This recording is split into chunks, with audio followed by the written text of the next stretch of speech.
आज मंत्रिपरिषद में 6 विषयों पर निर्णय ले गए हैं। सबसे महत्वपूर्ण निर्णय राज्य में शिक्षा बहाली की और नियुक्ति की नियमावली का निर्णय मंत्रिपरिषद ने आज लिया है।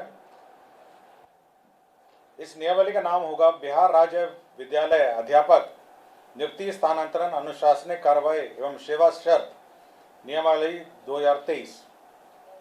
इस नियमावली के तहत अब जो भी नियुक्तियां राज्य सरकार शिक्षकों की करेगी वह अब राज्य कर्मी होंगे, राज्य सरकार के कर्मी होंगे। यह एक महत्वपूर्ण निर्णय है। इससे पूर्व आपको जानकारी होगी कि राज्य सरकार राज्य में पंचायत शिक्षक, पंचायत समिति शिक्षक और जिला परिषद के शिक्षक और नगर निकाय के स्थानीय निकायों के शिक्षक रहा करते थे। अब जो भी नई नियुक्ति होगी अब वो राज्य सरकार नियुक्त करेगी। राज्य सरकार नियुक्ति के लिए एक अलग परीक्षा आयोग के माध्यम से लेगी। तो एक आयोग जो राज्य सरकार निर्धारित करेगी, हो सकता है बीपीएससी, हो सकता है कोई भी आयोग जो है जो निर्धारित करेगी, उसके माध्यम से राज्य सरकार परीक्षा लेगी और परीक्षा के माध्यम से ही अब नियुक्तियां होंगी। इस नियुक्ति में भाग लेने के लिए जो अर्हता होगी वह मैं पढ़ देता हूं। इसकी नियुक्ति की जो अनिवार्य अर्हता है, भारत के नागरिक हों और बिहार राज्य के स्थायी निवासी होना चाहिए, ये पहली अर्हता होगी।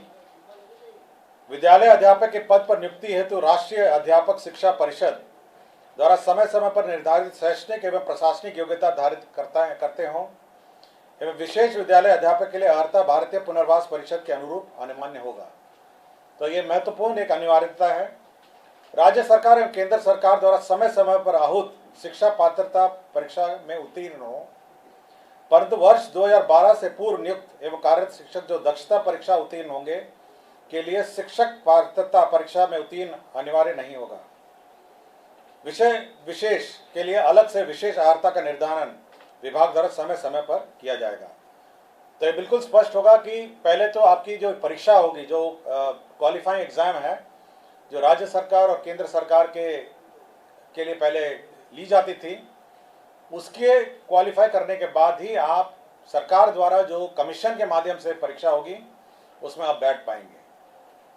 तो पहला एक एग्जाम जो सभी ने लिखा है, चाहे वो टीईटी हो और अन्य जो शिक्षा परीक्षाएं हैं, उसको क्वालिफाई करने के बाद आप राज्य सरकार के कमीशन द्वारा जो सरकार जो कमीशन निर्धारित करेगी उसके माध्यम से जो परीक्षा ली जाएगी तो बहाली उसके माध्यम से होगी।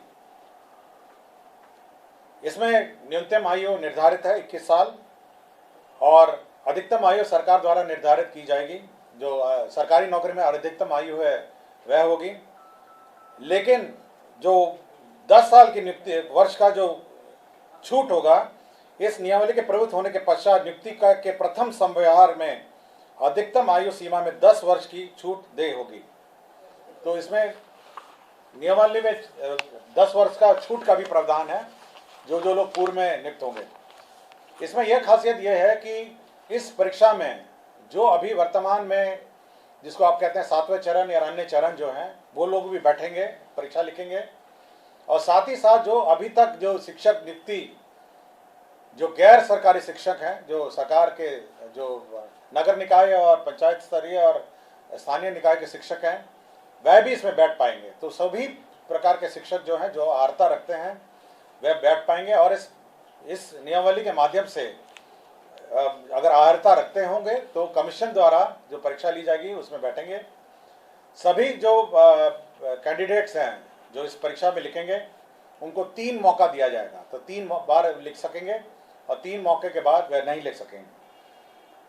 जहाँ तक रिजर्वेशन की बात है, सारे राज्य सरकार द्वारा निर्धारित आरक्षण रोस्टर का पालन किया जाएगा और लेकिन साथ ही साथ जो आरक्षण है प्राथमिक एवं मध्य विद्यालय के मूल कोटि एवं स्थानक कोटि के विद्यालय प्रधानाध्यापक के पद पर प्रत्येक विषय में न्यूनतम 50% महिला अभ्यर्थियों की नियुक्ति की जाएगी। जो वर्तमान में शिक्षा में जो आरक्षण लागू है वह यथावत रहेगा, किंतु अन्य जो महिलाओं को छोड़ के अन्य जो राज्य सरकार का जो आरक्षण का नियम है वह लागू होगा।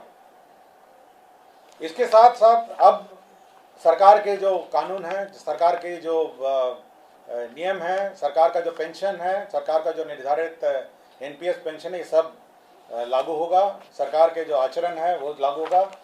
यह नीति अब जिला संवर्ग के रूप में होगी, जिसमें जिला के अंदर स्थानांतरण का प्रावधान है और अंतर जिला का भी स्थानांतरण का विशेष परिस्थिति में प्रावधान है। संपुष्टि, सेवा संपुष्टि भी उसी अनुसार है, शिकायत अपील भी उसी अनुसार है। और कैबिनेट ने यह निर्णय लिया है कि अब अन्य किसी प्रकार से शिक्षा की नियुक्ति नहीं की जाएगी, शिक्षा की नियुक्ति नहीं की जाएगी। केवल जो सरकार द्वारा निर्धारित कमीशन है उसके माध्यम से परीक्षा होगी और उसी माध्यम से अब शिक्षा नियुक्ति होगी। यह बिल्कुल कैबिनेट ने स्पष्ट निर्णय ले लिया गया है। सप्तम केंद्र पुनरीक्षित वेतनमान संरचना में वेतन जो प्राप्त कर रहे हमारे सरकारी पदाधिकारी कर्मी हैं, उनको 1/1/2023 के प्रभाव से डीए का जो रेट है वो 38 के स्थान पर बढ़ा के 42% हो गया है। राज्य सरकार को इस बढ़ोतरी में 1690 करोड़ का अधिक व्यय होगा, तो 38 के स्थान पर अब 42% डीए होगा। राज्य सरकार ने अपना जो कंटिजेंसी फंड है उसको 50 करोड़ से बढ़ा के 10,000 करोड़ कर लिया गया है। आपको जानकारी होगी, समय समय पे हम लोग कंटिजेंसी फंड से निकासी करते हैं, तो अब ये लिमिट 10,000 करोड़ का होगा, जिसमें आधा प्रतिशत जो 50% होता है वो आपदा के लिए सुरक्षित रखा जाता है। पटना जिला अंतर्गत जो वाल्मीकि का परिसर है उसमें 6.5 एकड़ जो ज़मीन है वह वर्तमान में भारतीय कृषि अनुसंधान परिषद को आवंटित है। अब वो जो ज़मीन है वो बिपाड़ के एक्सपेंशन के लिए स्थानांतरित कर दी गई है और यह निर्णय लिया गया है। और बिहार पुलिस में ईआरएसएस का जो सिस्टम लागू है उसमें जो अंडरग्राउंड केबल नेटवर्क है उसमें जो शुल्क, राइट ऑफ वे शुल्क दिया जाता है ईआरएसएस पुलिस मुख्यालय और अन्य स्थान के लिए, ईआरएसएस के योजना के लिए, तो यह शुल्क, राइट ऑफ वे का शुल्क माफ़ हो गया है। और एक पद सृजन का है जिसमें राज्य योजना मद में ग्रामीण विकास विभाग के अंतर्गत जवाहर ग्राम स्वरोजगार योजना के अंतर्गत सृजित जो 102 पद थे उसमें 53 पद अब स्थापना में प्रतिबद्ध परमानेंट पद हो जाएंगे और 39 पद है उसको सरेंडर कर दिया गया।